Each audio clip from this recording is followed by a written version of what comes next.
Hello students, कैसी चल रही है आपकी पढ़ाई। तो आज के लेक्चर में हम लोग देखने वाले EDLC का वन शॉट न्यूमेरिकल लेक्चर्स। इसमें मैं आपको चैप्टर नंबर 1 से चैप्टर नंबर 6 के जितने भी न्यूमेरिकल्स है, जितने भी exam point of view important questions है, ये आज मैं आपको करवाने वाला हूँ। ठीक है, तो आज के लेक्चर में हम लोग सभी न्यूमेरिकल्स देखेंगे। अभी ये जो न्यूमेरिकल्स है, इसका जो एक पैटर्न है, ये जितने भी न्यूमेरिकल्स मैं आज आपको करवाने वाला हूँ, ये आपको ये जो EDLC सब्जेक्ट था ना, ये अभी NEP 2020 के हिसाब से इसको 2 सब्जेक्ट में अभी कंबाइन किया गया है। एक्चुअली आपको ये सब्जेक्ट मतलब प्रीवियस ईयर के स्टूडेंट्स को ये EDC करके electronics device circuit and linear integrated circuit, ये 2 सब्जेक्ट को मिला के ये सब्जेक्ट बना है EDLC, electronics device and linear circuits.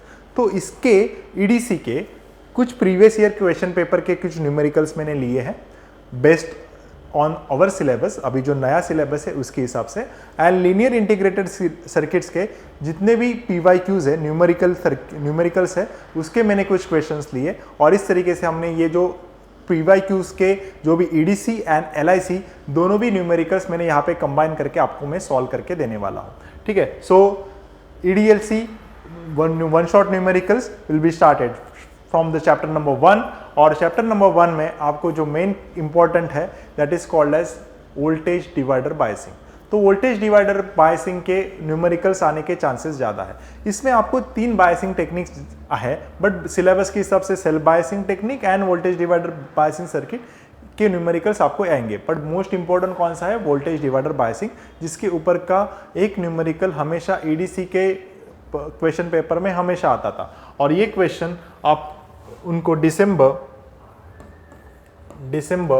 23 and दिसंबर 24 में आया हुआ है। और ये क्वेश्चन उनको 10 मार्क के लिए था, तो आपको 7 या 8 मार्क्स के लिए आएगा। ओके, सो क्या क्वेश्चन दिया है? क्वेश्चन इस तरीके से है, design voltage divider biasing circuit and calculate the stability factor. There are 3 stability factor SVBE, base to emitter voltage, S beta मतलब करंट गेन, क्योंकि ये कॉमन एमिटर कॉन्फ़िगरेशन है। आपको देखो यहाँ पे सिलेबस में आपको थ्योरी में दिया है कि there are 3 configurations, common base, common emitter, common collector. Common base के लिए अल्फा होता है, कॉमन एमिटर के लिए बीटा होता है, कॉमन कलेक्टर के लिए गामा होता है। बट अपने को सिलेबस में कौन सा है? मेनली अपने को कॉमन एमिटर सिलेबस में दिया है, because there the properties of higher voltage gain, higher current gain, मेरा इनपुट रेजिस्टेंस बेहतर होता है, मेरा आउटपुट रेजिस्टेंस बेहतर होता है, 180 degree out of phase provide करता है एट द आउटपुट। इस वजह से हमें सिलेबस में सिर्फ कॉमन एमिटर कॉन्फ़िगरेशन के ही क्वेश्चंस आते हैं, और वो होता है इसलिए हमें वोल्टेज डिवाइडर में भी कॉमन एमिटर ही मिलेगा, जिसमें आपको करंट गेन यहाँ पे बीटा मिलेगा। तो ये अपने को फाइंड आउट किया है, ये सर्किट एग्जाम में गिवन था। ओके, जिसमें आप देख सकते हो कैसे पहचानना है, कैसे पहचानना है। तो very simple it is, 2 base resistors यहाँ पे ऐसे लिखे हुए हैं। ठीक है, तो R1 R2 ये मेरे बेस रेजिस्टर्स है, वोल्टेज डिवाइडर बायसिंग रेजिस्टर्स है। यहाँ पे कलेक्टर रेजिस्टर है, ये मेरा एमिटर रेजिस्टर है। और ये जो है CE is called as bypass capacitor. और ये जो 2 है C1 एंड C2, ये मेरे कौन से है? This is called as coupling capacitors. Coupling capacitors का यूज होता है to block the DC and allows the AC। तो एंड ये मेरा इनपुट यहाँ पे सर्किट दिया हुआ है। तो इसमें आपको क्या क्या दिया है? बीटा दिया हुआ है, VCC दिया हुआ है, करंट यहाँ से जो फ्लो हो रहा है IC that is 10 milli ampere यहाँ पे दिया है, यहाँ से करंट फ्लो हुआ है, ये अपने को निकालना है। बट VE एमिटर वोल्टेज दिया है दैट इज 2 वोल्ट। और इसके अलावा और आपको एक चीज याद रखनी है कि यहाँ से जो वोल्टेज होगा VBE जो होगा, ये मेरा इतना कितना होगा? For the silicon it will be 0.7 ये मुझे होगा। तो ये सब रेजिस्टर्स मुझे अपने को फाइंड आउट क्या करना है? अपने को RC फाइंड आउट करना है, अपने को RE फाइंड आउट करना है, अपने को R1 फाइंड आउट करना है एंड अपने को R2 फाइंड आउट करना है। तो इसके लिए बेसिक स्टेप्स क्या कहते हैं? Always start from the input side. Input side से अपने को हमेशा फाइंड आउट करना है। तो इनपुट साइड से मुझे पहला जो आएगा that is called as base current. जो यहाँ से जो करंट फ्लो होगा ना, तो इसको हम लोग यहाँ पे क्या बोलेंगे? Base current. तो बेस करंट का फॉर्मूला क्या है? ICQ divided by beta. तो ICQ कितना दिया है? ICQ it is given in the diagram that is 10 milli ampere. तो 10 × 10⁻³ डिवाइडेड बाई बीटा कितना वैल्यू दिया है? 80। तो इससे मुझे अगर कैलकुलेट करोगे आपको क्या मिलेगा? 125 माइक्रो एम्पियर। IB मुझे वैल्यू मिला कितना? 125 माइक्रो एम्पियर। एंड इसके बाद मुझे फाइंड आउट क्या करना है, आई का मुझे वैल्यू फाइंड आउट करना है। तो आई का वैल्यू क्या मिलेगा, आई का वैल्यू मिलेगा 1 plus beta into I B, 1 plus beta into I B. तो 1 प्लस बीटा मतलब 1 प्लस 80 दैट इज 81 इंटू आई बी मतलब क्या 125 माइक्रो एम। तो यहाँ पे 125 वैल्यू लिखा 125, तो उसके बाद मुझे वैल्यू कितना मिला, दैट इज 10.125 मिली एम्पियर, ये मुझे वैल्यूज यहाँ पे मिल गया। तो दोनों भी वैल्यूज यहाँ पे मिलने के बाद अभी आपने को फाइंड आउट क्या करना है, रेजिस्टर्स। तो पहला करंट फाइंड आउट किया, उसके बाद मुझे फाइंड आउट करना है रेजिस्टर्स। देखो अपने को फाइनल एम क्या है, यहाँ पे अभी पहला करंट दिया है, एक में यहाँ पे करंट दिया था, एक में यहाँ पे वोल्टेज दिया था। अभी मुझे यहाँ पे उसकी रेजिस्टर्स की वैल्यू फाइंड आउट करनी है। तो पहला मैं यहाँ पे कौन सा रेजिस्टर ले रहा हूँ, क्योंकि यहाँ पे वोल्टेज दिया हुआ है, करंट मुझे मिल गया है आई, तो इससे सिंपल ओम्स लॉ में अप्लाई करूंगा। ओम्स लॉ क्या कहता है, R is equal to V into I. V E यहाँ पे दिया है 2 वोल्ट, आई यहाँ से मुझे मिला 10.125 ओके मिली एम्प, तो उसको मैंने यहाँ पे डाल दिया। तो मुझे आर ई का वैल्यू पहला मिला दैट इज 197.6। तो ये यहाँ पे मैं लिखता हूँ दैट इज आर ई का वैल्यू 197.6 ओम।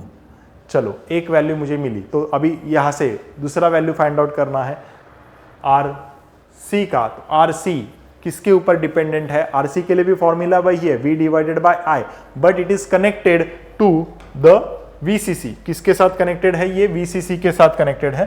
देखो VCC के साथ कनेक्टेड है, तो इसमें ये ऐड होगा VCC minus VE plus VCEQ divided by IE। तो I का वैल्यू मुझे मिला था 10 मिली एम्प, तो और VCC का वैल्यू यहाँ पे गिवन है 20 वोल्ट।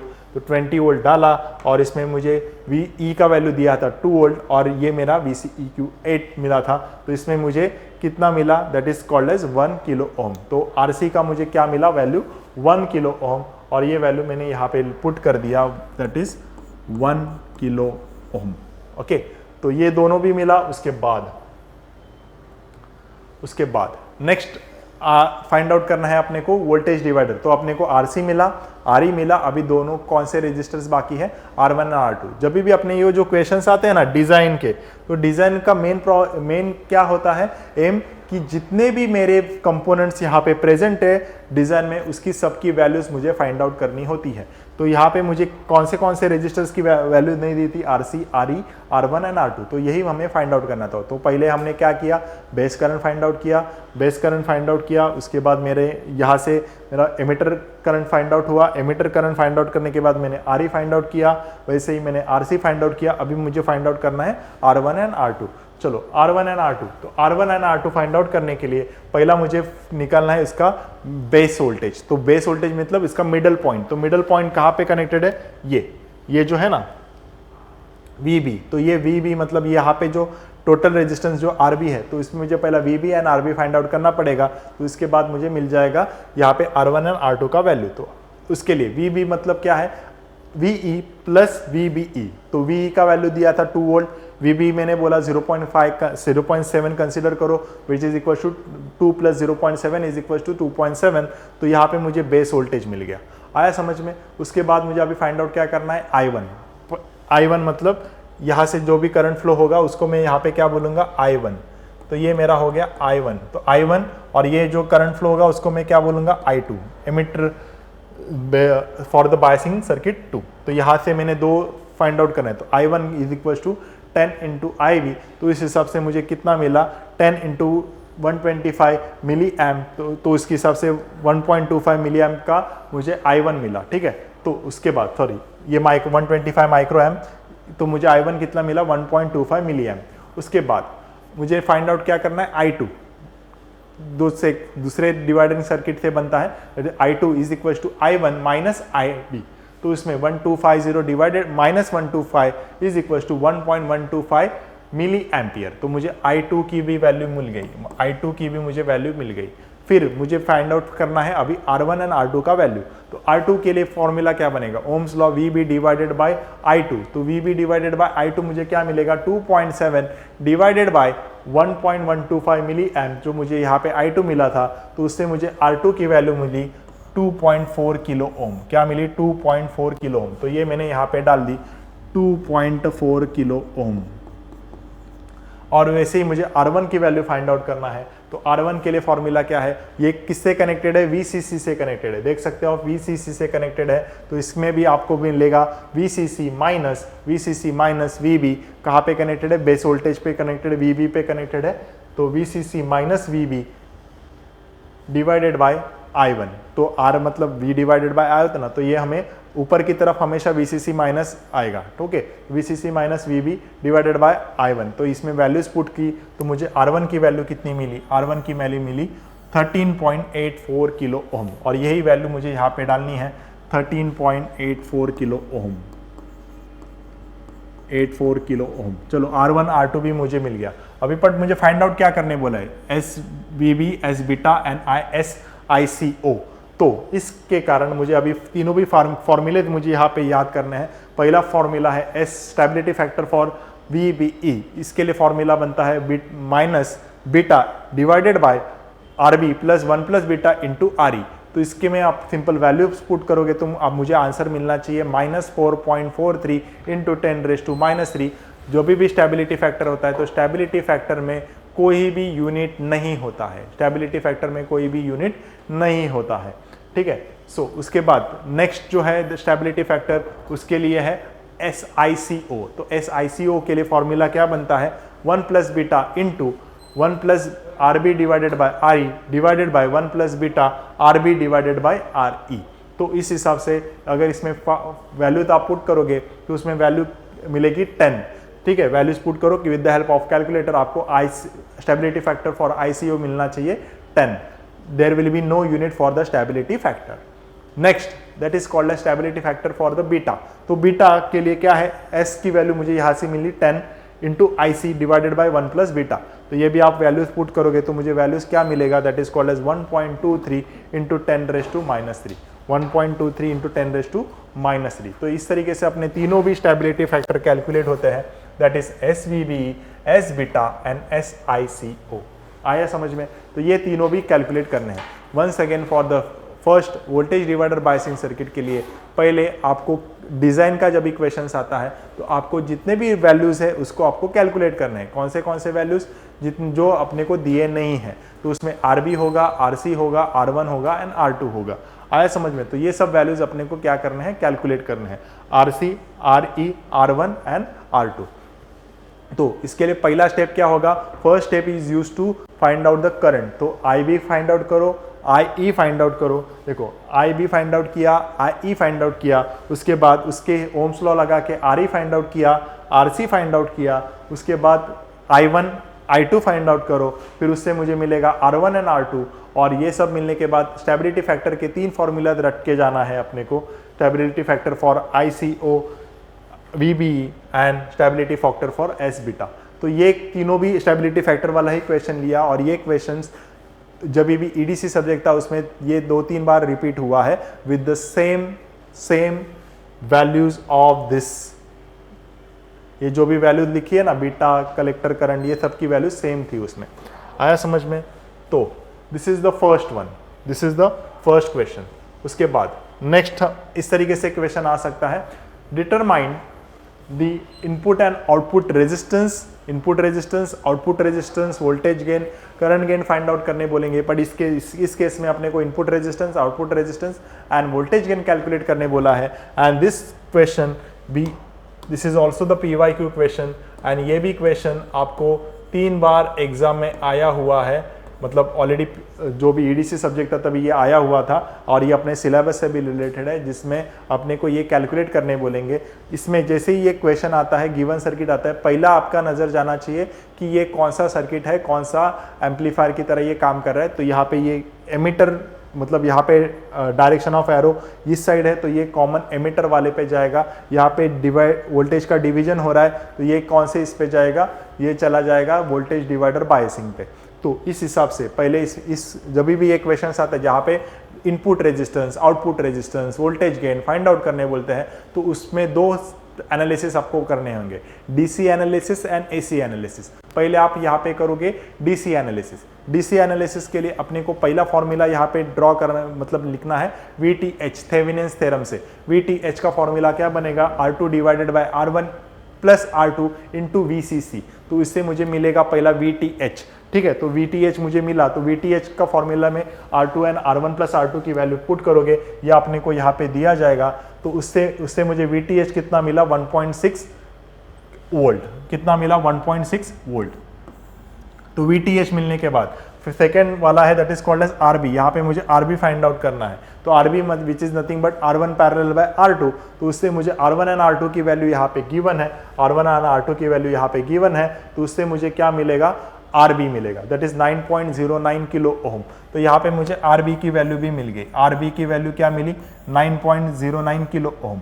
इसके बाद इनपुट साइड से हमेशा आपको जाना है, तो RB मिला, फिर अभी आपको क्या करना है बेस करंट। तो बेस करंट के लिए फॉर्मूला क्या है VTH minus VBE divided by RB plus 1 plus beta into RE।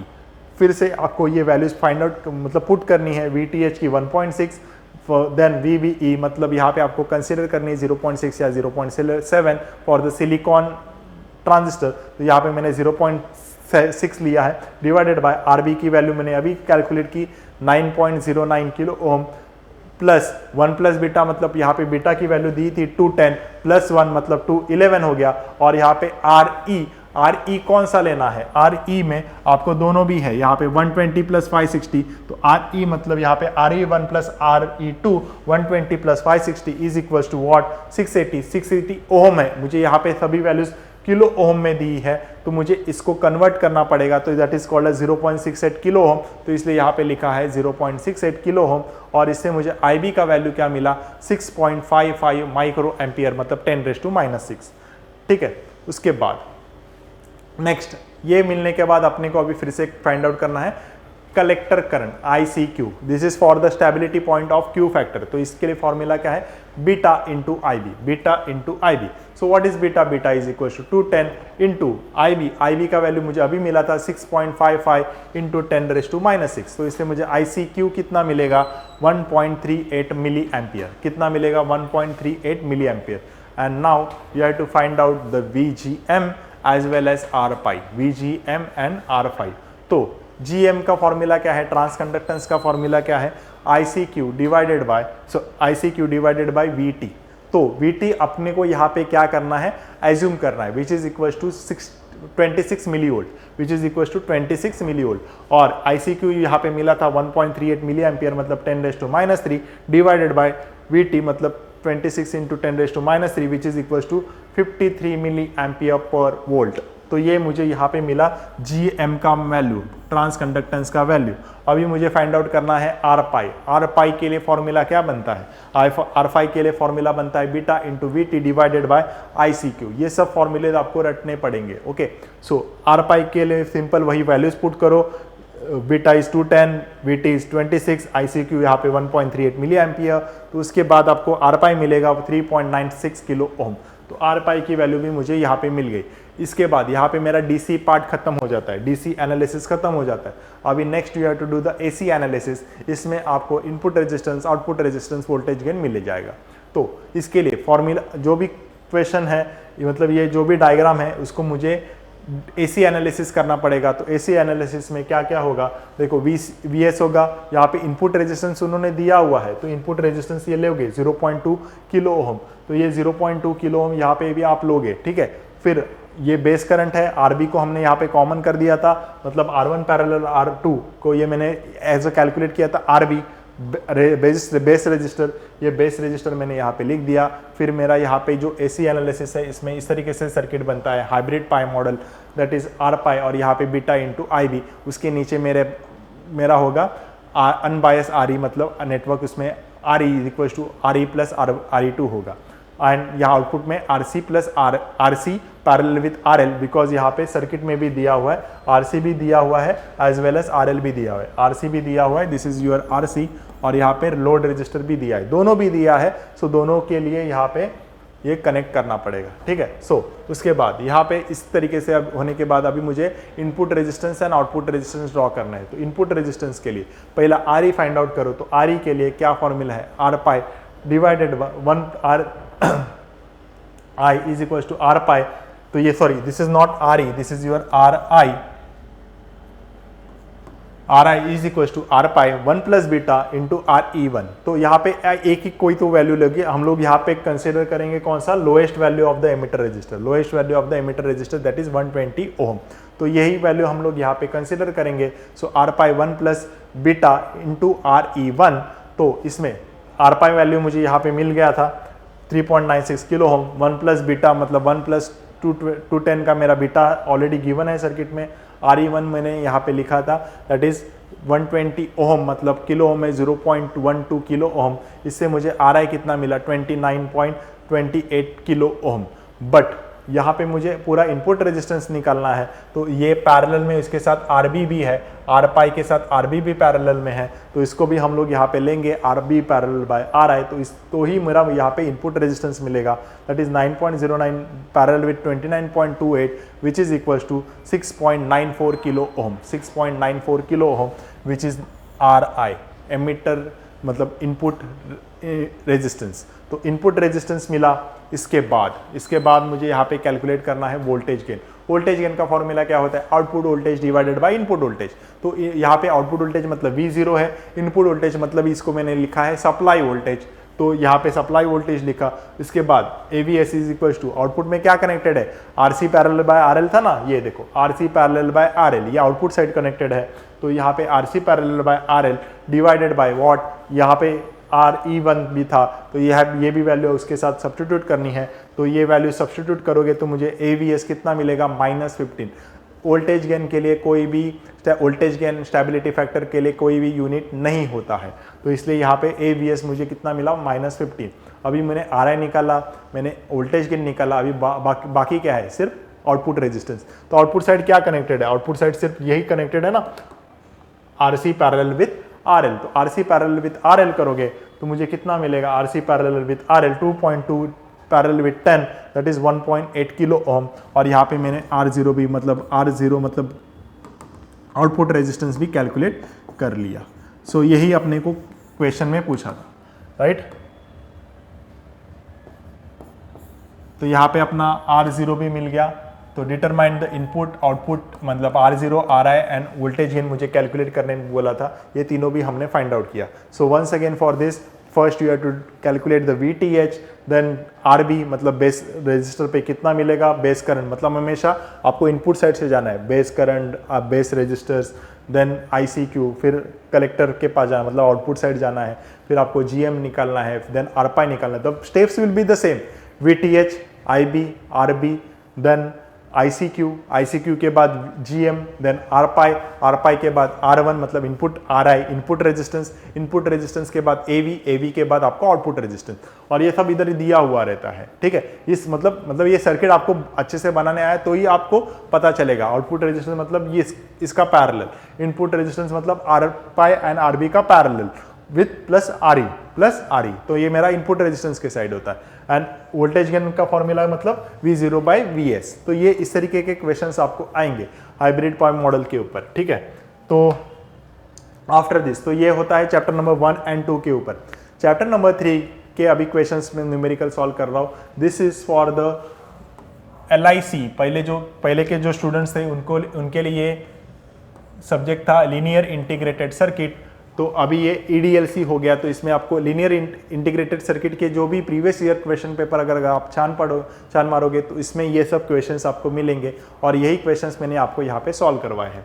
तो इसके लिए जो इंट्रोडक्शन ऑफ ओपैम का जो वीडियो है या आपको ऑलरेडी यूट्यूब पे मिल जाएगा। अगर आप डालोगे EDLC बाय महादेव सर, तो इसमें जितने भी मैंने EDLC के टॉपिक्स लिए हुए, इंट्रोडक्शन ऑफ ओपैम पहला जो चैप्टर था उसका भी यूट्यूब पे लेक्चर अवेलेबल है, एक्टिव फिल्टर्स का भी यूट्यूब पे लेक्चर अवेलेबल है, ऑसिलेटर का भी यूट्यूब पे लेक्चर अवेलेबल है। तो उसमें आप थ्योरी पार्ट पढ़ सकते हो, पूरा टॉपिक मैंने कवर करवा दिया है, उसमें से आप पढ़ सकते हो। सो इसमें अभी नेक्स्ट लीनियर इंटीग्रेटेड सर्किट में चैप्टर नंबर 3 का जो ओपैम, इंट्रोडक्शन ऑफ ओपैम जो सर्किट है, इसके जो कुछ इंपॉर्टेंट क्वेश्चन या PYQs हम लोग देखेंगे। तो इसमें पहला जो क्वेश्चन दिया है that is called as design a circuit for the op amp as a subtractor. क्यू सबट्रैक्टर बोला, देखो V0 is equal to 2V2 minus 3V1 इस तरीके से लिखा है। तो you have to draw op amp as a subtractor circuit like this. तो इसमें एक मेरा रजिस्टर इधर होगा, एक मेरा रजिस्टर इधर होगा, और यहाँ पे मुझे ड्रॉ करना है दो रेजिस्टर्स लाइक दिस। तो ये मेरा एक सर्किट इस तरीके से बनेगा। तो यहाँ पे अगर मेरा जो सर्किट है तो इसमें मेरा V0 होगा, ये मेरा RF होगा फीडबैक रजिस्टर, ये मेरा R2 होगा, सॉरी R1 होगा, ये मेरा R2 होगा और ये मेरा R3 होगा पैरेलल। यहाँ पे मेरा V1 होगा, ये मेरा V2 होगा और ये निगेटिव टर्मिनल, ये positive terminal. This is the op amp as subtractor circuit, op amp as subtractor circuit, op amp as subtractor circuit. तो इस केस में अगर आपको सर्किट में पूरा डायग्राम्स देखने हैं तो देखो, इसमें दो इनपुट्स है, V1 भी है, V2 भी है। मतलब इसमें आपको अगर इन्वर्टिंग ऑप एम्प का फॉर्मूला चाहिए तो इसमें फॉर्मूला क्या दिया है, V0 is equal to minus RF by RI into VI। ये फॉर्मूला होता है ऑप एम्प एज इन्वर्टिंग के लिए। अगर वो नॉन इन्वर्टिंग टर्मिनल पे कनेक्ट होता है तो उसका फॉर्मूला क्या बनता है, उसका फॉर्मूला बनता है V0 is equal to 1 plus RF divided by RI into VI। तो ये दो फॉर्मूलेस अपने को याद करने हैं। तो इसके लिए देखो, फर्स्ट अपने को क्या कैलकुलेट करना है, फर्स्ट जो भी मैंने कैलकुलेट किया, जैसे इक्वेशन दिया है 2V2 3V1, तो ये मेरा 3V1 है ना, तो ये मेरा 3 यहाँ पे होगा, 2 यहाँ पे होगा। अंडरस्टूड। सो इसके लिए पहला मैं देखूंगा कि ये कौन से साइड कनेक्टेड है, इसलिए डायग्राम आपको अच्छे से पता होना चाहिए। ऑप एम्प सबट्रैक्टर के लिए कैसे होगा, एडर के लिए कैसे होगा, इंटीग्रेटर के लिए कैसे होगा। तो पहला हम लोग ये जानेंगे कि यहाँ पे माइनस है, माइनस मतलब सब्ट्रैक्शन करना है, तो उसके लिए सर्किट इस तरीके से बनता है। उसके बाद माइनस RF बाय R1, तो यहाँ पे minus RF divided by R1। तो इसमें मुझे वोल्टेज कितना दिया है, 3 volt, already it is given ना 3, तो यहाँ पे मैंने लिखा 3 और माइनस क्यों लिखा, because it is connected in the inverting terminal of op amp. तो minus RF divided by R1 is equal to 3। इसको रीअरेंज किया तो मुझे मिला RF is equal to 3R1 मिला।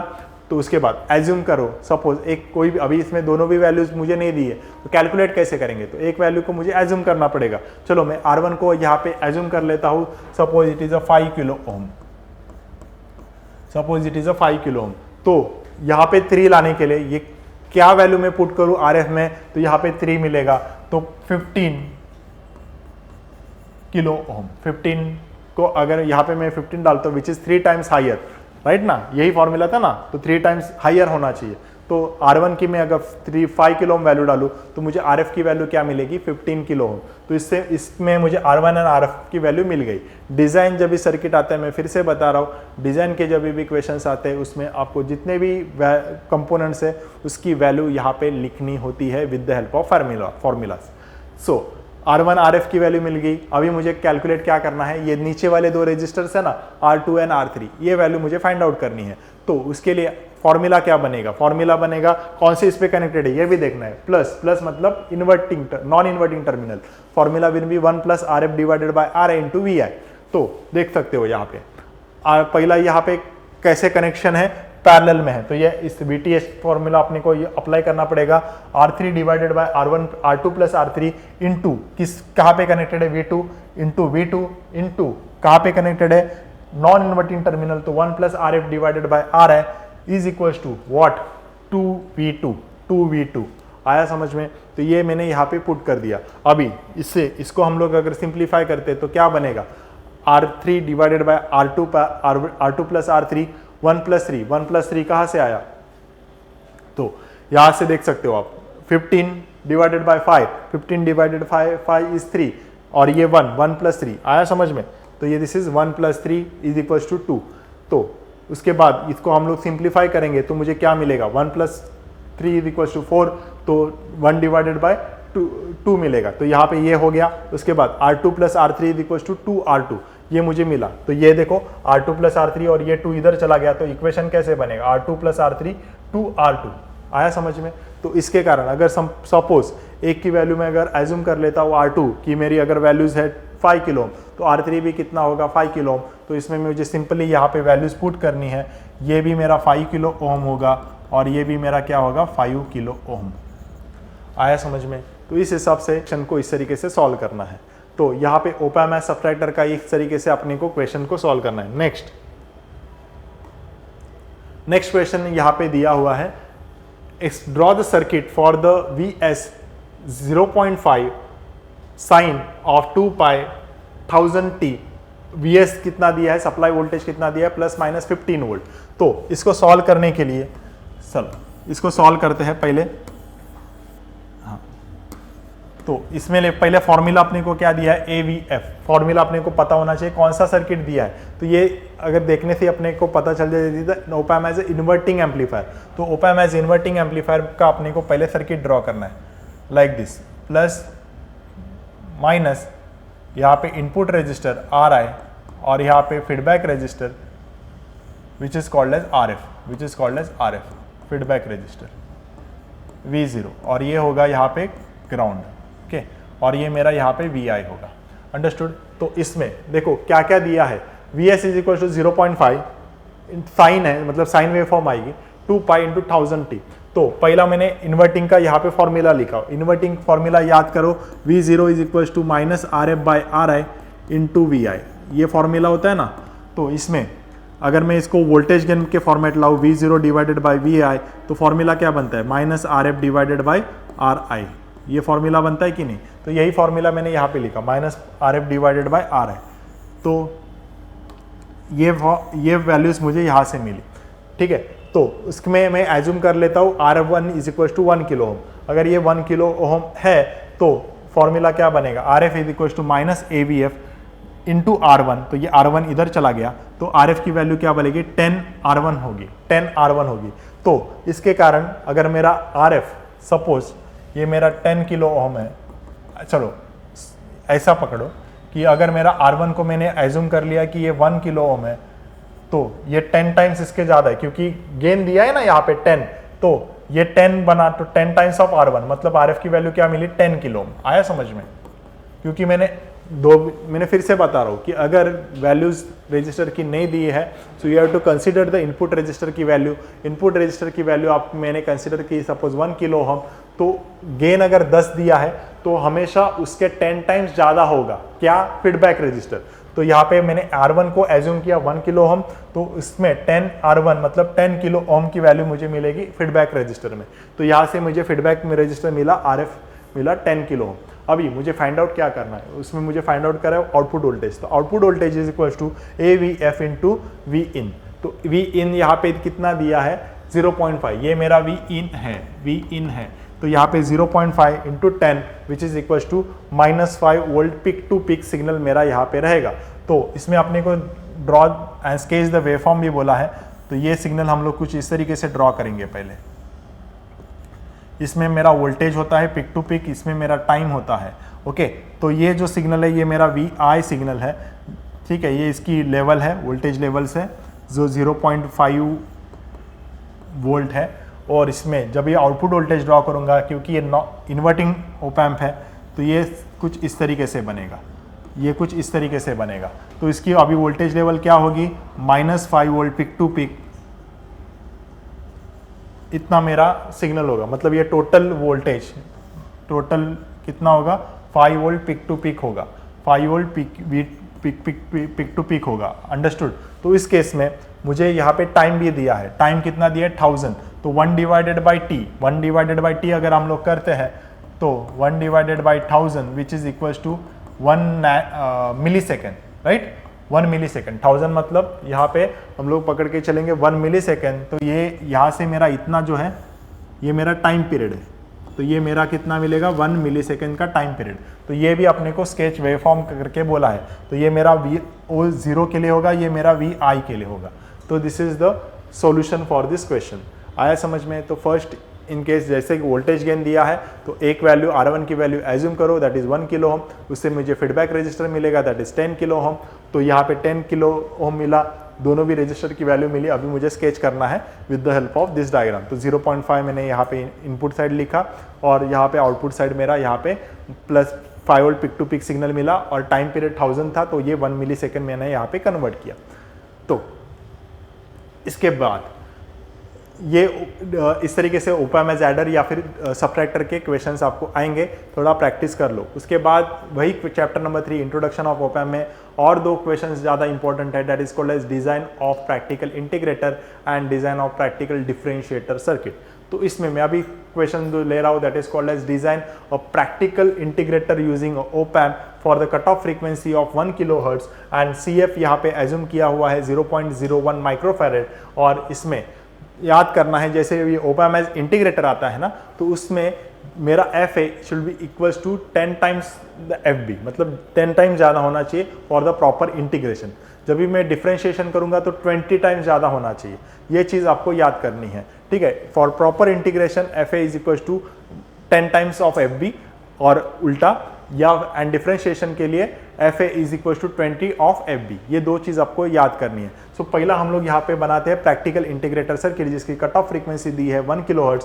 तो इसके हिसाब से यहाँ से जो भी क्वेश्चन आएंगे इसमें आपको सिंपल फॉर्मूला याद करना है फ्रीक्वेंसी का, F is equal to 1 divided by 2 pi R into C।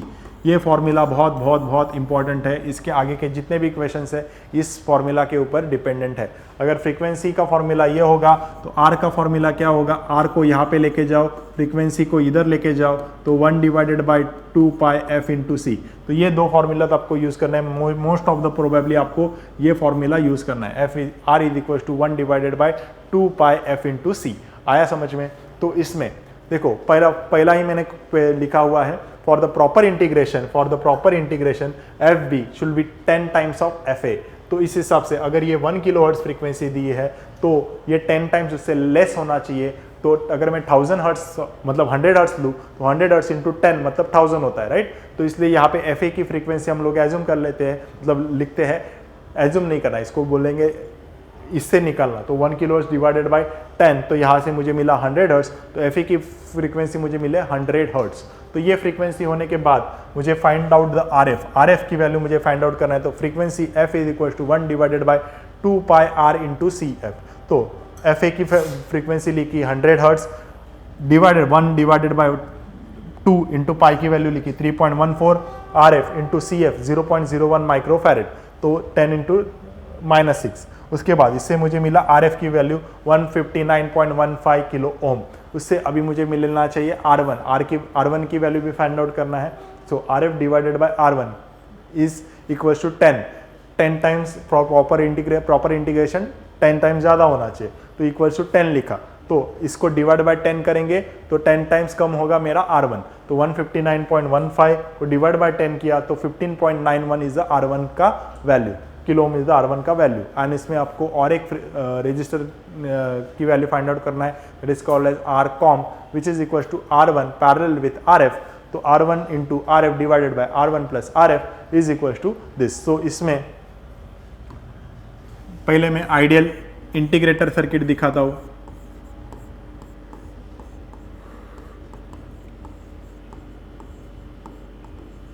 Ideal integrator circuit दिखाता हूँ। तो इंटीग्रेटर सर्किट मेरा कुछ इस तरीके से होगा, जिसमें पहला R होगा और उसके ऊपर हमेशा C होगा।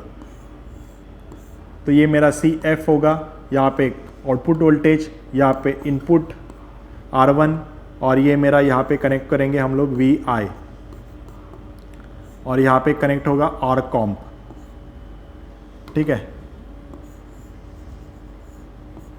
तो इन आइडियल में तो हम लोग इसको ग्राउंड करेंगे तो भी चल जाता है, ठीक है, नो इश्यूज। तो आइडियल इंटीग्रेटर मेरा इस तरीके से होता है। Practical integrator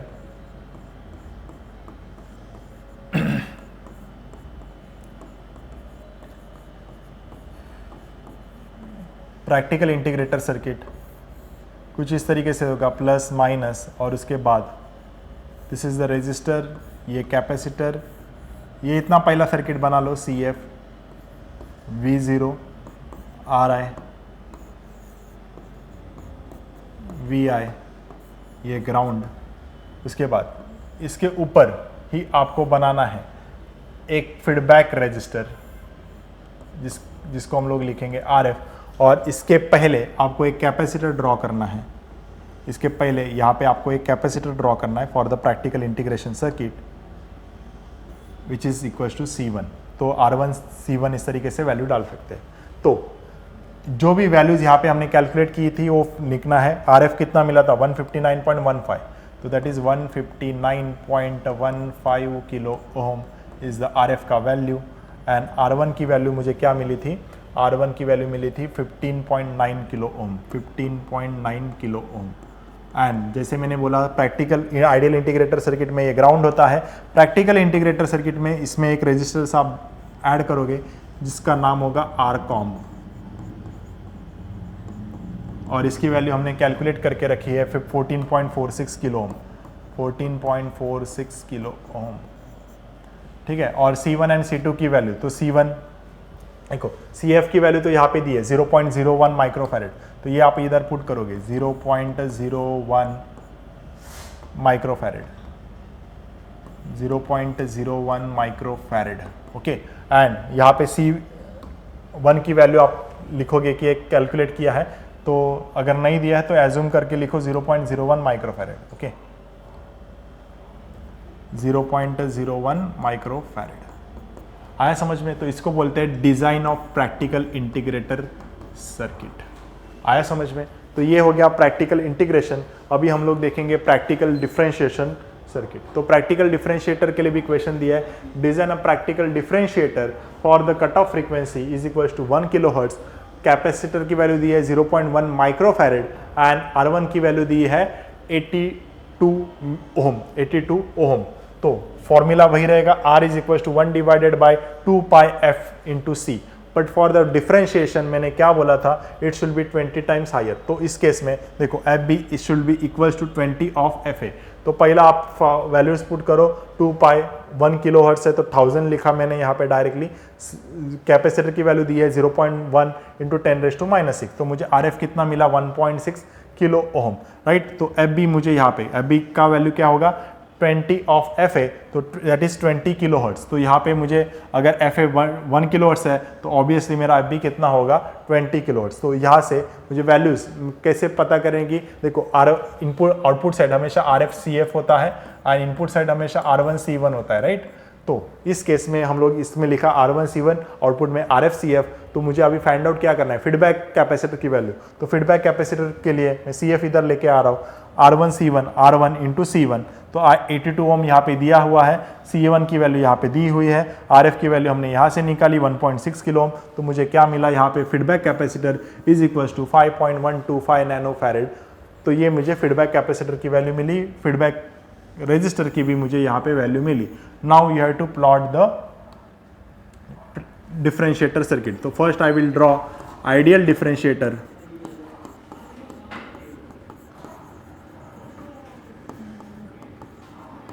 first I will draw ideal differentiator circuit. तो आइडियल डिफरेंशिएटर में this is the op amp, negative positive, फिर यहाँ पे डिफरेंशिएटर है तो उसके यहाँ पे इनपुट साइड फीडबैक में हमेशा क्या होगा, फीडबैक रेजिस्टर होगा, RF होगा, और यहाँ पे हमेशा क्या होगा, कैपेसिटर होगा, ठीक है। तो ये मेरा CI होगा, यहाँ पे इनपुट कनेक्ट करेंगे VI, और ये मेरा यहाँ पे का ग्राउंड को कनेक्ट होगा। जब भी हम लोग प्रैक्टिकल डिफरेंशिएटर बोलेंगे, प्रैक्टिकल डिफरेंशिएटर बोलेंगे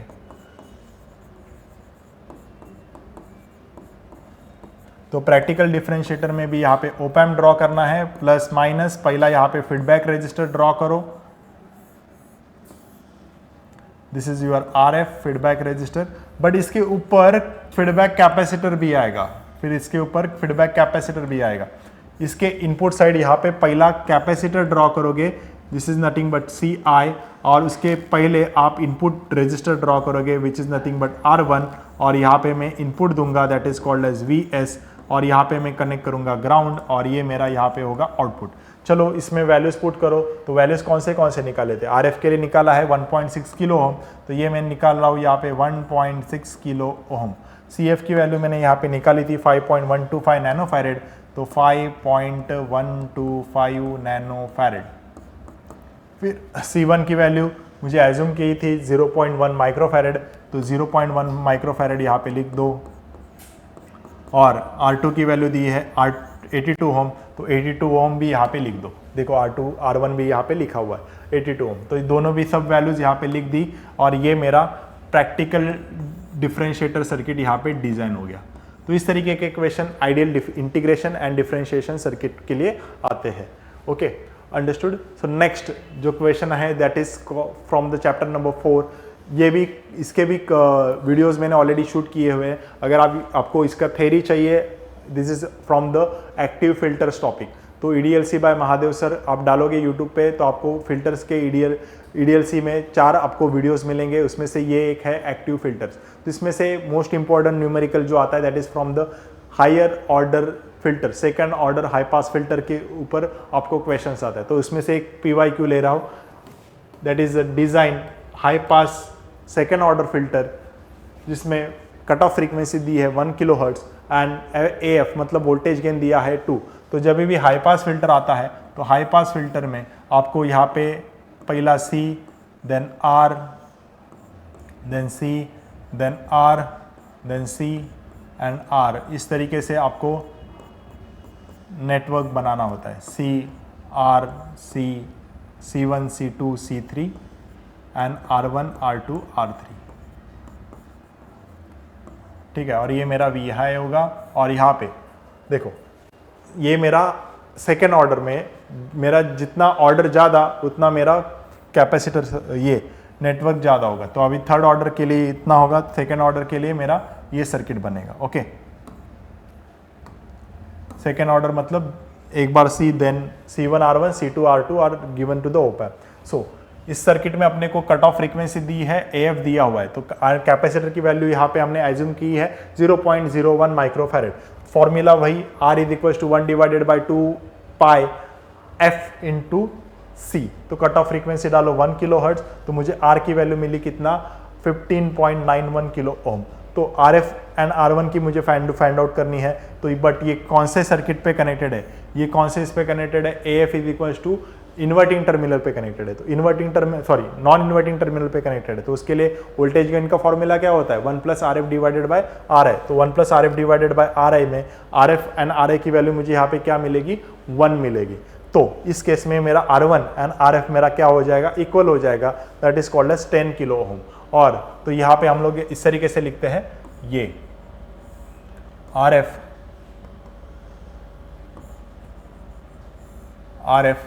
और R1 की जो वैल्यूज़ है यहाँ पे मुझे मिलेगी RF एंड RA की वैल्यूज जो मिलेगी that is for the 10 kilo ohm.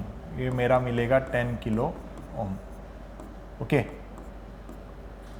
और ये मेरा V0 बनेगा और ये यहाँ पे कर दो ground.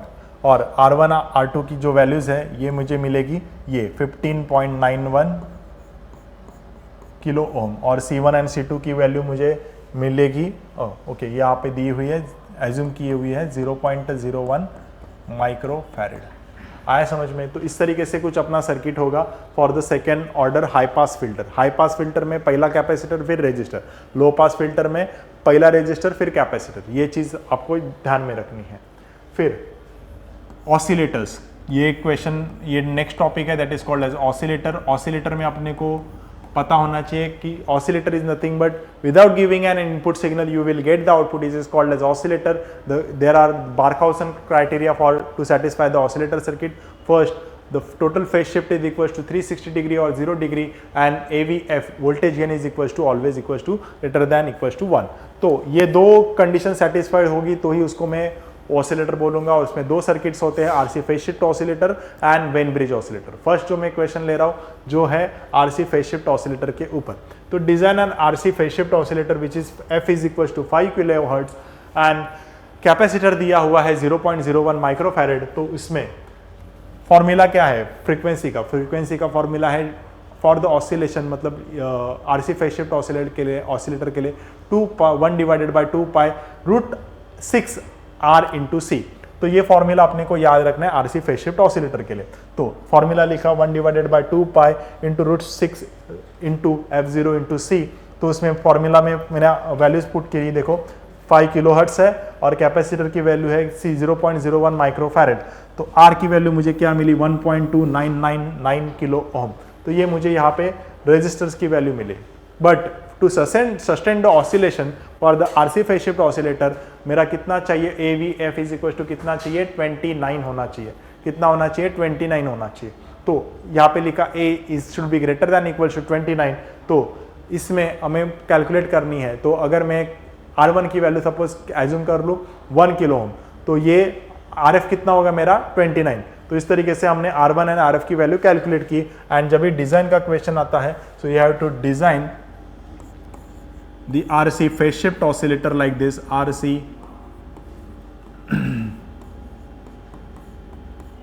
Phase shift oscillator circuit. तो इसमें मेरा एक ओप एम्प होगा,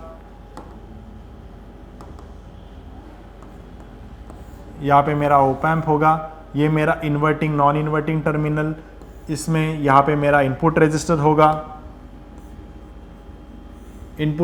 होगा, यहाँ पे मेरा फीडबैक रेजिस्टर होगा which is called as feedback RF, ये मेरा R, और यहाँ पे मुझे ड्रॉ करना है 3 RC नेटवर्क्स, जिसमें पहला R होगा R1, फिर C1, फिर R2, फिर C2, फिर R3, फिर C3, और this is connected to this and this is V0, this is connected to ground, R1, R2, C2, R3, C3। तो इसमें मेरा ये जो पहला RC नेटवर्क है ये 60 डिग्री फेज शिफ्ट देगा, ये दूसरा RC नेटवर्क है ये 60 डिग्री फेज शिफ्ट देगा, ये तीसरा RC नेटवर्क है ये 60 डिग्री फेज शिफ्ट देगा। तो 60 + 60 + 60 which is equals to 180 degree phase shift. और ये कौन सा एम्पलीफायर है, तो ये होए मेरा इन्वर्टिंग एम्प, तो जो देगा 180 डिग्री फेज शिफ्ट। तो total phase shift 180 + 180 which is equals to 360 degree, and hence it is called as oscillator circuit. तो इसमें फॉर्मूला क्या बना मेरा, 1/2 pi √6, because there are 3 RC section, तो इसलिए √6 × R × C। This is the formula for frequency. और जो भी हमने वैल्यूज अभी कैलकुलेट की है वो यहाँ पे पुट करनी है। R की वैल्यू है 1.299, so just put down this values, 1.2999 kilo ohm. And capacitor की वैल्यू हमने एज्यूम करनी, मतलब लिखी हुई है 0.01 माइक्रोफैरेड, तो यहाँ पे लिख दो 0.01 microfarad for all the capacitors. Okay, as well as देखो ये दोनों भी हो गया, R1 और C की वैल्यू डाल दी, RF एंड R1 की वैल्यू डालनी है। तो जैसे मैंने बताया, to sustain the oscillation AV should be always greater than equals to कितना होना चाहिए, 29 होना चाहिए। तो अगर मैं इसको 29 किलो ओम डालूँ और इसको 1 किलो ओम डालूँ तो ये ऑसिलेशन को सस्टेन कर लेता है। तो सिंपल वैल्यूज रखो, ये वैल्यूज हम लोग एज्यूम कर सकते हैं, ठीक है, 29 एंड 1। तो ये होता है design of RC phase shift oscillator. इसके बाद द नेक्स्ट वन है that is called as Wien bridge oscillator. This is the second type of oscillator circuit that is called as Wien bridge. तो Wien bridge oscillator circuit में आपको भी आप frequency दी जाएगी, capacitor की वैल्यू दी जाएगी, तो F की वैल्यू, यहाँ पे वेन ब्रिज वाला सर्किट है, तो वेन ब्रिज के लिए भी क्राइटेरिया वही होता है कि 360 डिग्री मेरी फेज शिफ्ट होनी चाहिए। ओके, तो मेरे इसके लिए मेरा सर्किट कुछ इस तरीके से होगा, प्लस माइनस, और यहाँ पे मेरा सर्किट बनेगा रजिस्टर एक सीरीज में, एक रजिस्टर कैपेसिटर इसके पैरेलल में। तो यहाँ पे मैं लिखता हूँ R1 C1 और इसके सीरीज में रजिस्टर R2 C2। यहाँ पे मेरा ये इसके साथ कनेक्शन, और यह अगर मुझे यहाँ पे कनेक्ट करना है R1 तो ये फीडबैक रजिस्टर्स यहाँ पे ऐसे कनेक्ट कर सकते हो इसके साथ, RF के साथ। ओके, तो और या फिर ये आप इस तरीके से ग्राउंड भी कर सकते हो। तो यहाँ पे एक चीज़ याद रखनी है, वेन ब्रिज ऑसिलेटर में आपको पॉजिटिव मतलब नॉन इन्वर्टिंग टर्मिनल पे कनेक्शन करना है, नॉन इन्वर्टिंग टर्मिनल पे कनेक्शन करना है। इसमें भी आपका क्राइटेरिया क्या है, नॉन इन्वर्टिंग मतलब क्या, नॉन इन्वर्टिंग मतलब total phase shift will be equals to 0 degree, और ये मेरा 60 डिग्री देगा तो ये मेरा -60 डिग्री देगा, तो ये कैंसल आउट होके ये भी 0 डिग्री देगा, तो total phase shift will B 0 degree और 360 हो जाएगी। और ये भी मैं बोल सकता हूँ it is a oscillator circuit, क्योंकि यहाँ पे भी मेरा क्राइटेरिया सेटिस्फाइड हो जाता है। तो F is equal to 1 divided by 2 pi R C, तो 1 डिवाइडेड बाई 2 पाई आर, मतलब पाई, ये मेरे फ्रीक्वेंसी 5 किलोहर्ट्ज दी हुई है, कैपेसिटर की वैल्यू भी दी है, तो आर की वैल्यू मुझे मिली 318.31, तो ये मैं वैल्यूज यहाँ पे लिख देता हूँ 318.31 किलो ओम।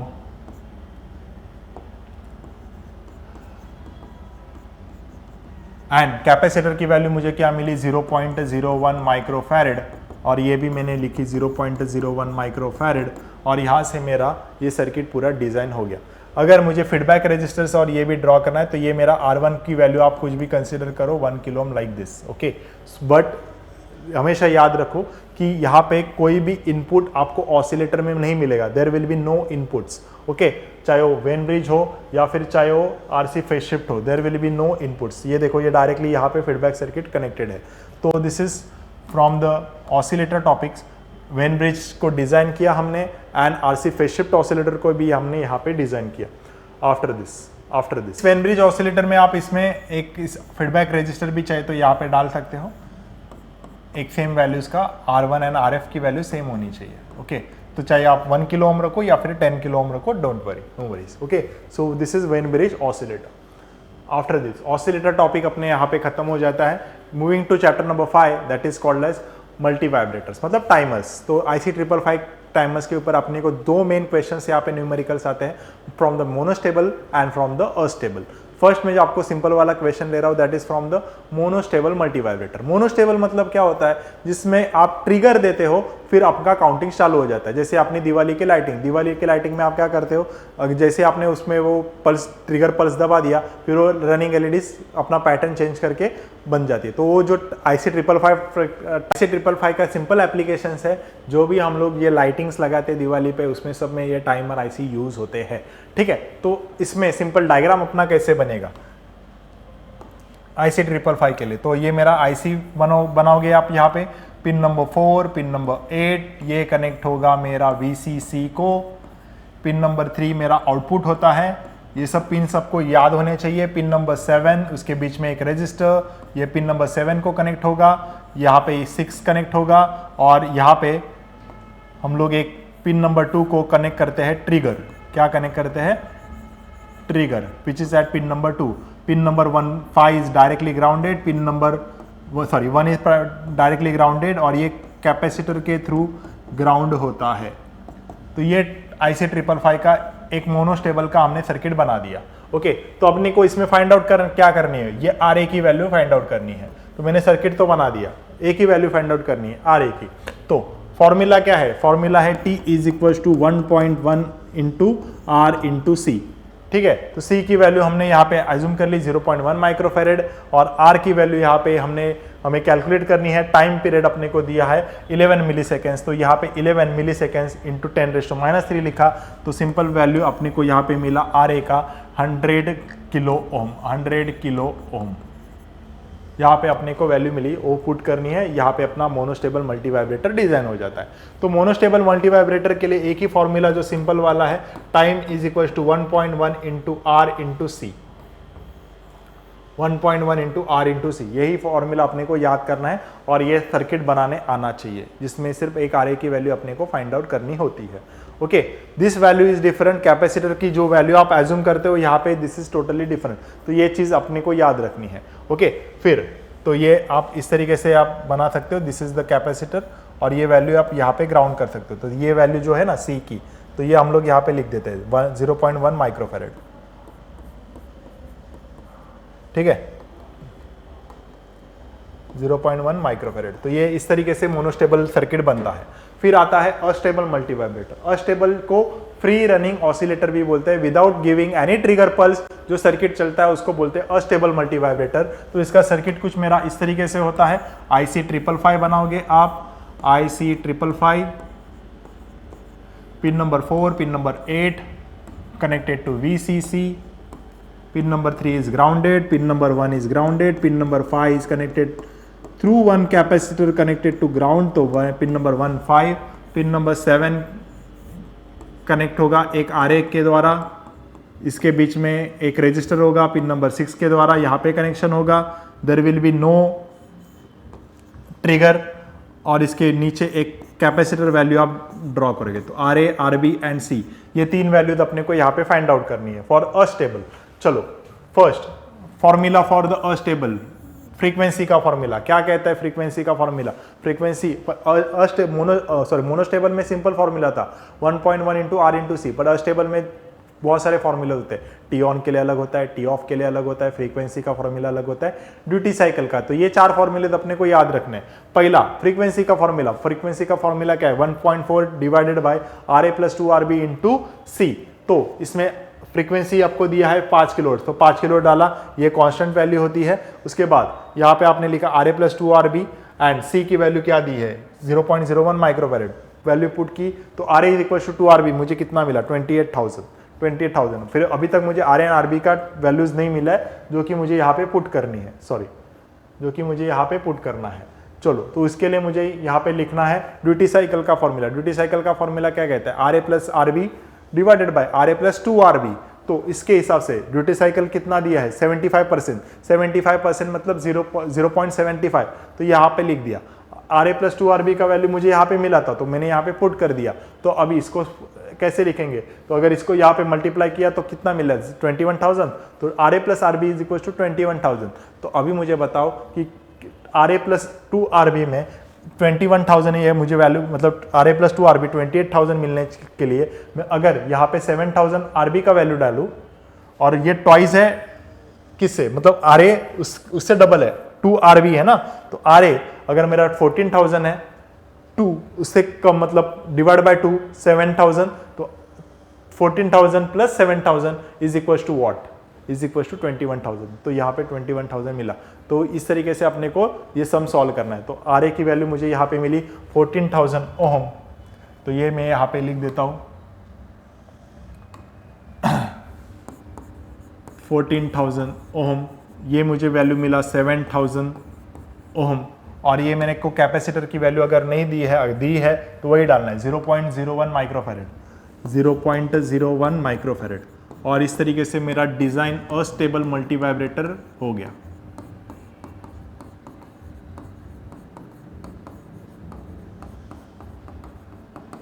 ठीक है, तो ये यहाँ पे हमने टाइमर आईसी के क्वेश्चंस यहाँ पे सॉल्व किए। अभी लास्ट टॉपिक जो अपना है वोल्टेज रेगुलेटर, उसके ऊपर एक क्वेश्चन जैसे आता है, उसमें 4 सर्किटरी है। ओके, उसमें से मैं आपको हाई वोल्टेज हाई करंट वाला एक सर्किट ले रहा हूँ। इसमें कौन से फॉर्मूले याद करने हैं? पहला output voltage is equal to R1 plus R2 divided by R2 into Vref।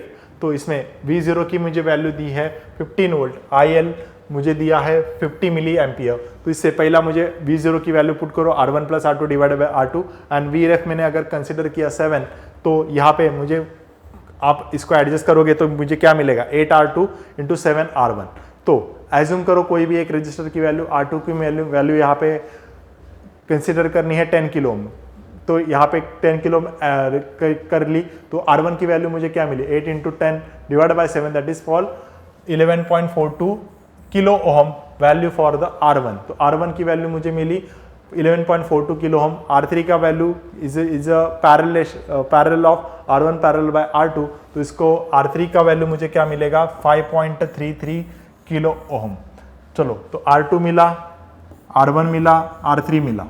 उसके बाद RSC मतलब सेंस, रेजिस्टर सेंस, उसके लिए फॉर्मूला है V sense divided by IO max 0.65 divided by 15 into 10⁻³ तो RSC is equal to V sense divided by IO max, तो 0.65 divided bye 50 into 10⁻³ तो RSC का वैल्यू मुझे मिला 13 ओम। कितना मिला? 13 ओम। एंड बीटा मुझे कैलकुलेट करना है for the transistor, because high voltage high current है, तो उसमें ट्रांजिस्टर होगा, उसमें करंट गेन होना चाहिए बीटा। तो उसके लिए फॉर्मूला है IO max divided by I max for the IC723, जो कि होता है 150 मिली एम्पियर। और ये मुझे IO मैक्स कितना है? 50 मिली एम्प। तो 50 divided by 150 which is equals to 0.33। तो ये सब वैल्यूज मुझे यहाँ पे पुट करनी है। बीटा मुझे कितना मिला? बीटा मुझे मिला यहाँ पे 0.33, तो ये यहाँ पे लिखो 0.33। RSC का वैल्यू मुझे कितना मिला? RSC का मिला 13 ओम, तो this is called as 13 ohm. Okay, फिर R1 की वैल्यू मुझे मिली 11.42, तो यहाँ पे लिखो 11.42 किलो ओम। R2 का वैल्यू क्या मिला? R2 का वैल्यू 10 किलो ओम हमने एज्यूम किया था, तो यहाँ पे लिखो 10 किलो ओम। देन बचा क्या, R3 5.33 किलो ओम, तो 5.33 किलो ओम। तो ये सब वैल्यूज हमने यहाँ पे पुट कर दी। Okay, and this is connected to VCC। Okay, तो this is for the high voltage higher current circuitry. Okay, जिसमें HVL ऐसे इसको बोलते हैं, और ये इसका टिपिकल डायग्राम है जिसमें हम लोग यूज़ करते हैं IC 723। इसमें आपको resist R1, R2, R3, RSC and beta factors calculate करने होते हैं। तो इस तरीके के कुछ क्वेश्चंस आपको आएंगे। ऐसे ही मोर न्यूमेरिकल्स आपको चाहिए तो मैं एक सिंपल, और आपको अभी भी टाइम है, अगर आपको EDLC में पास होना है तो आपको आर्केडेमी ऐप पे LMR for the EDLC subject आप परचेस करोगे तो डेफिनेटली आप EDLC सब्जेक्ट क्रैक कर सकते हो। इसमें मैंने हर एक टॉपिक के ऊपर का एक एक क्वेश्चन आपको लिया है for saving your time, because अपना 2 दिन में एग्ज़ाम है। फॉर सेविंग यूर टाइम मैंने सभी न्यूमेरिकल्स यहाँ पे पहले ही मतलब लिख के रखे थे, ताकि मैं यहाँ पे अगर कैलकुलेटर में वैल्यूज डाल के आपका टाइम वेस्ट ना करूँ, बिकॉज आपको पढ़ाई भी करनी है, ठीक है, इस सम्स के पूरे सभी प्रैक्टिस भी करने हैं। इसलिए मैंने ये सभी क्वेश्चंस यहाँ पे सॉल्व करके रखे थे, और सिंपल आपको डिज़ाइनिंग बताया कि किस तरीके से अपने को डिज़ाइन ये सब क्वेश्चंस करने हैं, ठीक है। For simply for saving your time मैंने ये सब क्वेश्चंस के आंसर लिखवा के दिए हैं।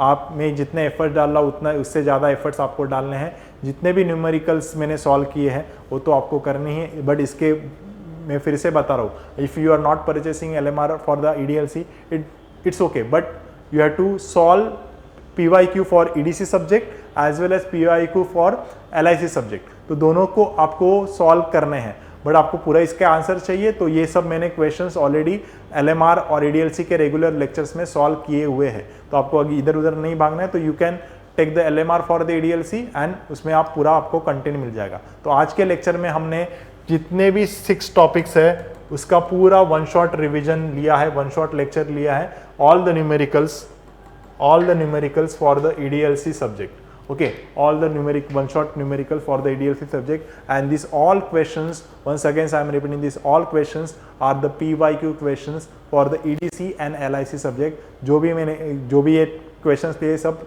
बोर्ड में आ चुके हैं, तो ये आपको डेफिनेटली एग्जाम में हेल्प होगा। Thank you very much from my side, all the best, और प्रैक्टिस करते रहो। ये देखने से सम सॉल्व नहीं होने वाले, you have to practice it. Okay, thank you so much.